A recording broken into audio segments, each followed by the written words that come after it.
boa noite. O relato que irei contar aconteceu com meu amigo e o seu filho em 1998, na cidade de Samphram, na Tailândia. Darei para eles os nomes Carlos e Eric Takahashi, pois não tenho o intuito de expor os meus nobres amigos, uma vez que eles e seus familiares são pessoas muito reservadas. Takahashi me contou sobre uma experiência sobrenatural vivenciada por ele e o seu filho Eric quando foram fazer uma visita ao seu parente que vivia na Tailândia e chegaram à conclusão que o mal pode se apresentar de diversas formas e que pode fugir da compreensão humana.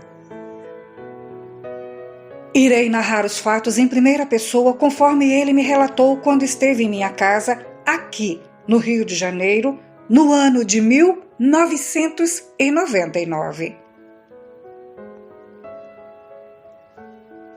Em 1998, meu filho e eu fizemos uma viagem com destino ao Japão, pois queria visitar os meus tio-avós que vivem lá e nunca tiveram oportunidade de virem ao Brasil conhecer o resto da família. E depois, visitar outro parente que estava morando na Tailândia.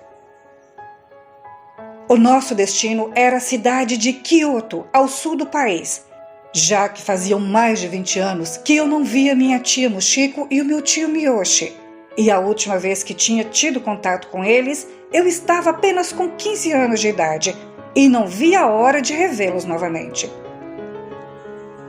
Fazendo esta viagem seria uma ótima oportunidade de Eric conhecer os seus primos e desfrutar da cultura de nossos antepassados, pois logo ele iria completar 18 anos e desejava aprimorar o seu japonês.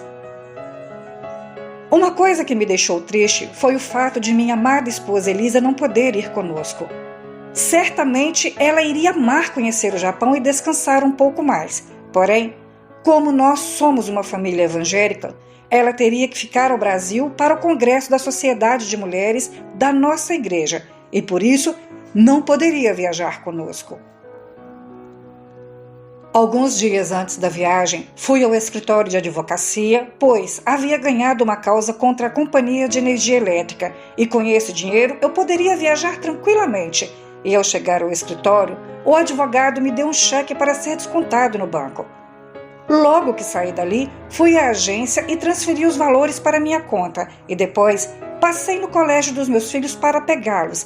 E foi neste momento que o professor Neilton veio conversar comigo sobre a bagunça que os gêmeos Lucas e Mateus faziam na sala de aula e a forma desrespeitosa como estavam se comportando lá.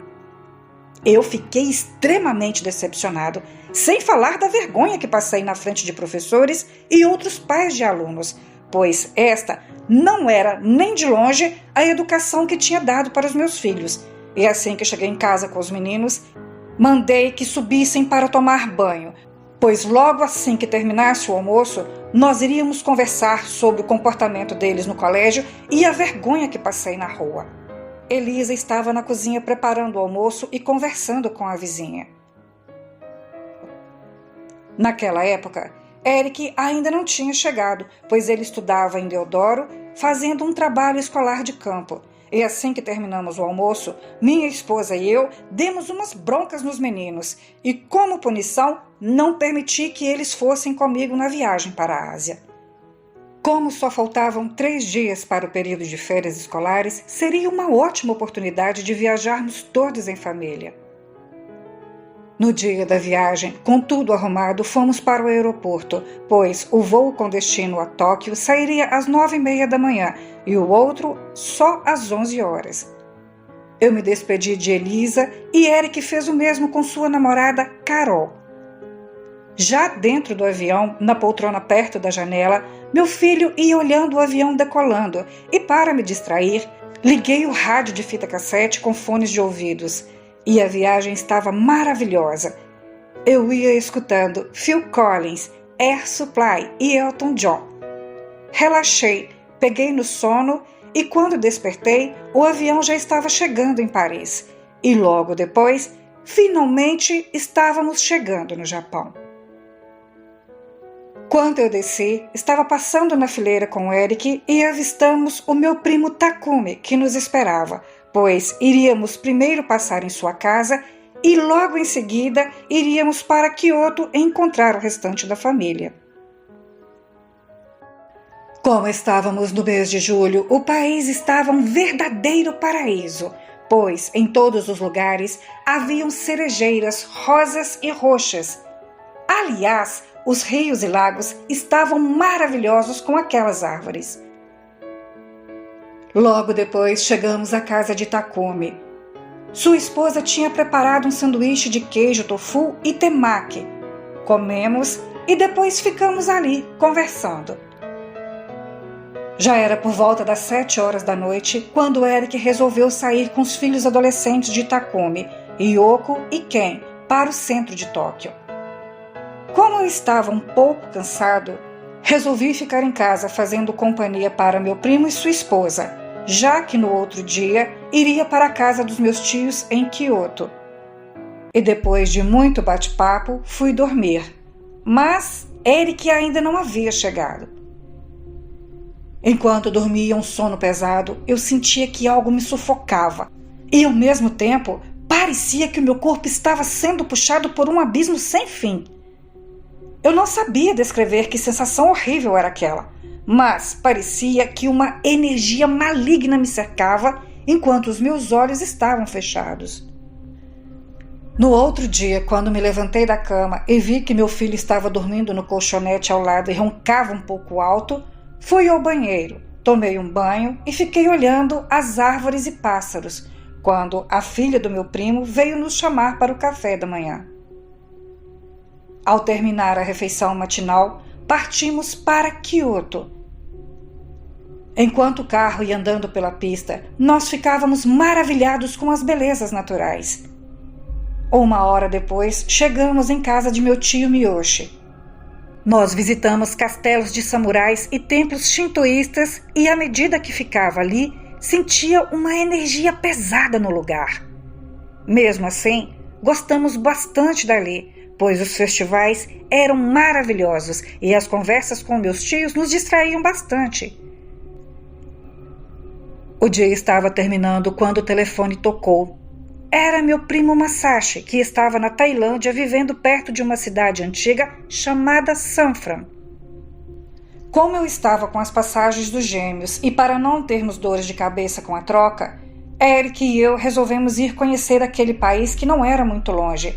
E essa foi a pior decisão que tomei em minha vida.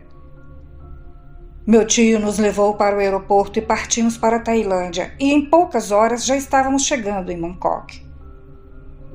Um pouco afastado do aeroporto, fui procurar um telefone público, pois eu precisava avisar o meu primo que tínhamos acabado de chegar. E assim que cheguei ao telefone, liguei para ele. Quem atendeu foi sua mulher, me dizendo que ele chegaria o mais rápido possível.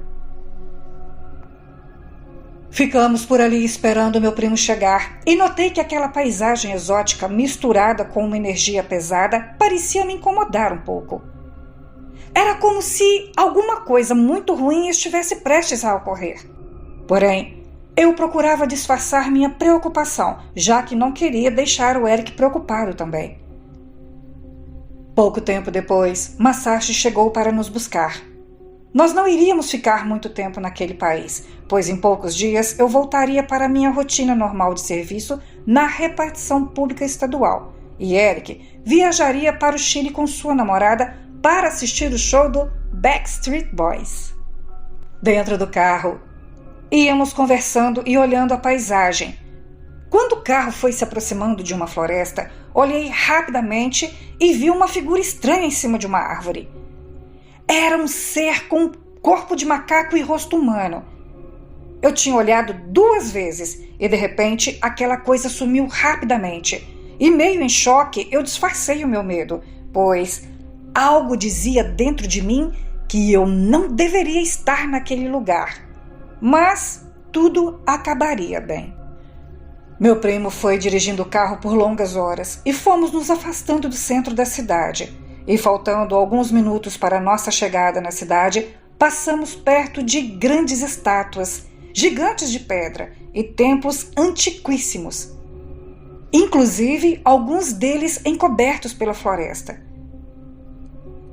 Depois de alguns segundos, chegamos na casa de meu primo. Ela ficava perto de uma densa floresta e tinha algumas cavernas com passagem que levavam para alguns templos de pedra próximo à floresta. No lugar, eram poucas as casas com energia elétrica e como a sua casa ficava perto da floresta densa, o local era muito pouco iluminado durante a tarde. Embora o lugar fosse lindo, a noite nos dava um pouco de medo, já que parecia haver uma atmosfera sombria. Já era tarde e, como não havia nada para fazer, abri a janela do meu quarto e pude ver a floresta iluminada pela lua. Eu estava da sacada da janela quando vi um vulto passar, se rastejando rapidamente para dentro da mata. Mas, como era noite e aquilo estava bem longe, não dei muita atenção e fui dormir. No outro dia, levantei e, após o café, meu filho não estava em casa. Perguntei para a esposa de Masashi, mas ela disse para procurá-lo na floresta, pois poderia ser perigoso. E como ela estava grávida, não poderia ir comigo procurar o meu filho, pois Masashi não estava em casa. Fiquei desesperado e fui procurá-lo na mata, pois ele nunca sairia de casa sem me avisar, ainda mais no país estrangeiro. Entrando floresta dentro, me batia um certo desespero, mas algo parecia me consolar. Eu ia gritar o nome do meu filho, mas uma voz dentro de mim disse que eu não deveria fazer isso. Fui caminhando devagar, quando mais à frente vejo Eric abaixado, de costas, olhando algo atrás de uma grande árvore, e assim que ele me viu, fez um sinal para que eu não fizesse barulho. Caminhei em sua direção silenciosamente, sem fazer o menor barulho, e pude ver o mesmo que ele estava vendo. Mais um pouco à frente de uma caverna, tinha uma mulher com cabelos longos, negros e lisos, e tinha uma espécie de coroa na cabeça, mas o seu corpo para baixo não era humano. No lugar das pernas havia uma longa cauda malhada, escura e esverdeada, igual a uma cobra piton. Ela estava meio deitada tomando sol, e sua presença dava uma sensação de terror. Eu fiquei aterrorizado com aquela cena, porém, aquela coisa parecia não perceber nossa presença no lugar, e depois de alguns segundos, ela entrou na caverna rapidamente quando ouviu o barulho de um helicóptero do exército sobrevoando o local. Tenho certeza que se aquele ser tivesse nos visto por ali, correr não seria a solução, pois ela teria nos alcançado e não estaríamos vivos para contar essa história. Saí dali com meu filho rapidamente e já em casa de meu primo, perguntei para ele o que o levou para dentro da floresta desconhecido. E o mesmo me respondeu que viu um vulto de uma mulher se mover rapidamente e foi ver o que era. Porém, só viu uma sombra e ao ir se aproximando, se deparou com aquela visão do inferno. Na casa de meu primo, contei para ele e sua esposa o que aconteceu, e eles ficaram meio desconfiados e me contaram que não foi a primeira vez que alguém já tinha visto algo estranho naquele lugar, e por isso eles futuramente iriam se mudar para o Japão, pois ele ajudaria seu pai na propriedade da família em Kyoto. Eles nos contaram que, em uma certa vez, um grupo de moradores encontraram um jovem rapaz caído no chão gritando por ajuda. O mais estranho era que ele estava enroscado numa grande piton verde, mas, quando os moradores se aproximaram, a cobra soltou o rapaz e fugiu rapidamente para dentro da mata. Dias depois, o rapaz teria contado que foi levado para a floresta por uma linda moça, mas, depois de beijá-la, ela virou uma cobra se enroscando em seu corpo.